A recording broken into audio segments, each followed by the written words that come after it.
Hello everyone, and welcome back to another episode of The Fiction Room. Today's writing prompt comes to us from username Spartan of Gallifrey.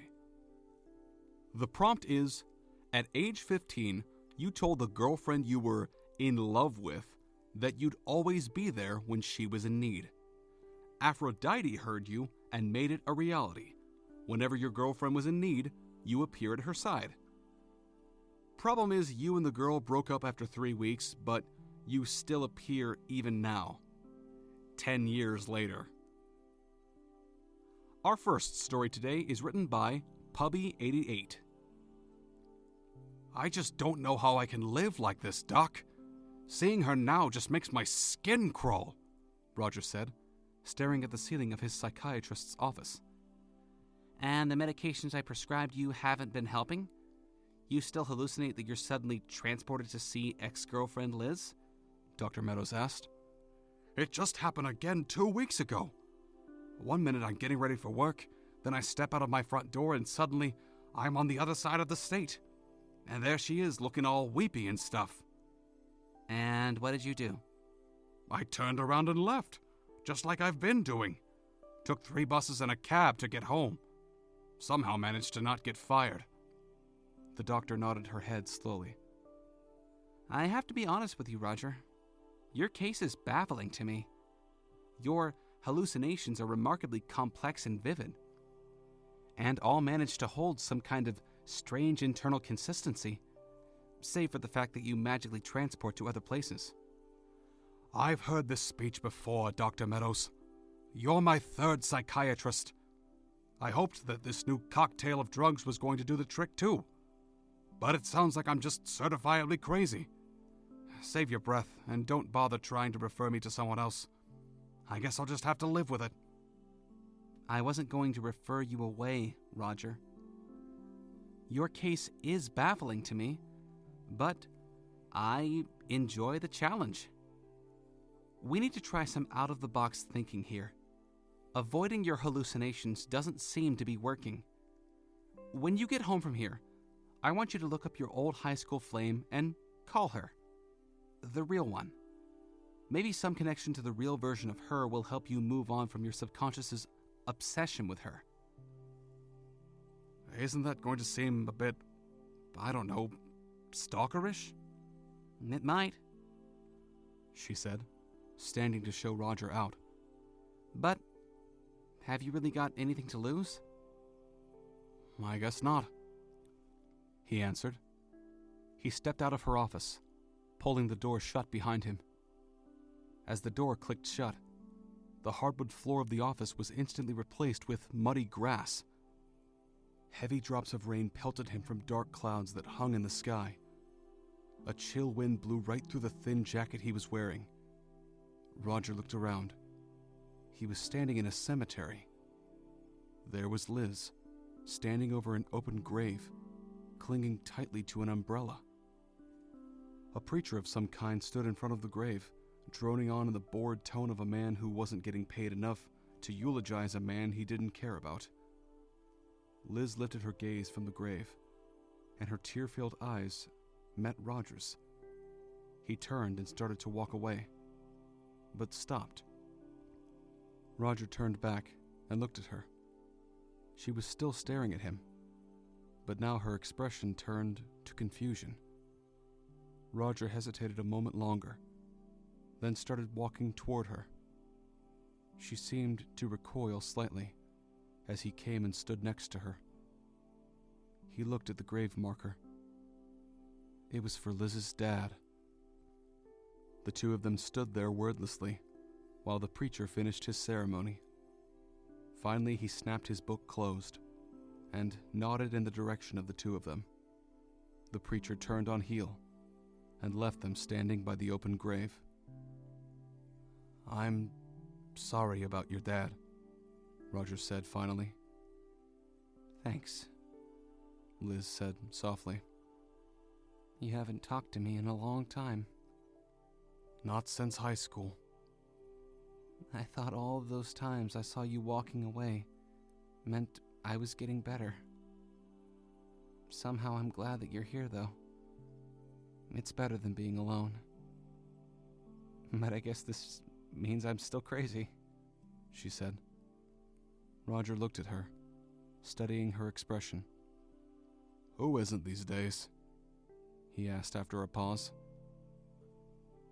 She let a small laugh escape her lips.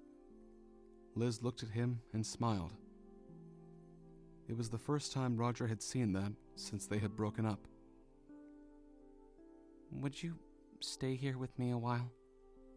She asked softly, tears starting to well back up in her eyes. Sure, Roger answered.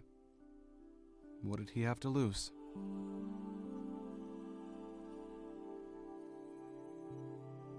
Our second story today is written by Lackner511. Charles let out a small smirk, glancing at his almost teary-eyed opponent. Well, he wasn't crying or even close to teary-eyed, but Charles knew that on the inside his opponent was in utter shambles. After a grueling 4-hour match, he had finally figured out the move that would lead to his eventual victory. The simple yet elegant QD3. And by the looks of the opponent, he had come to this realization as well. Charles was a few moves away from becoming the chess world champion, a goal he had aspired for since his youth. The grin on his face became wider. He moved his hand towards the black queen piece in front of him. The moment he touched the piece, however, he started to feel the sensation he dreaded oh so much. Oh, for God's sake, not now, he thought to himself, the panic rising. Please, what did I ever do to deserve this? I mean, I know torrenting that one episode of Teletubbies. And before his thought was finished, he vanished from the stage, just like that, leaving his opponent and the audience bewildered. Moments after he left the stage, he started to materialize in an all-too-familiar room, surrounded by a group of children and their parents. Everyone gazed in awe, some mouths gaping wide open, as they saw the fully suited-up Charles pop into existence, seemingly out of nowhere. Little Johnny tugged at his mom's collar. Mommy, is that what they call a real magician?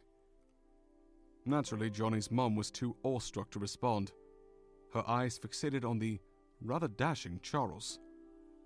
Charles's body started to heat up, and he was blushing wildly. Hello, everyone.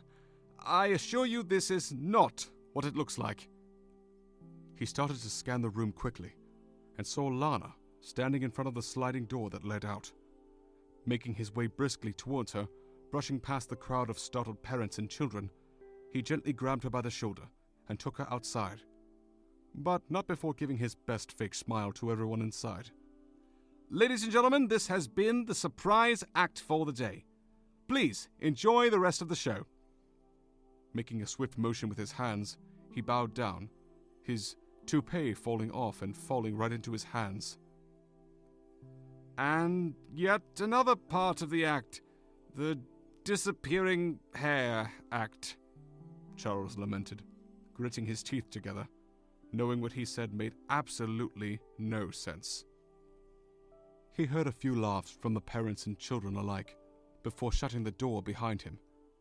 While adjusting his toupee, he glared at Lana, who was shifting her feet uncomfortably, staring at the grass surface beneath her newly bought red Nike shoes, complementing her freshly dyed scarlet red hair.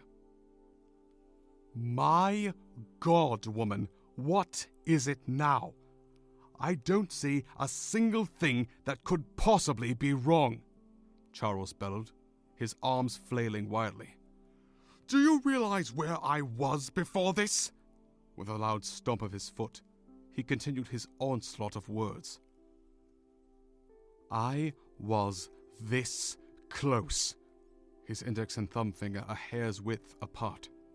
This freaking close to winning the World Chess Champion. I need help with this new game I'm playing, Lana muttered, bringing her iPhone up to Charles' face. What? I can't progress, and I'm really frustrated because this one player keeps kicking my butt. Charles' jaw dropped, and using every last bit of his remaining energy from collapsing, he whispered,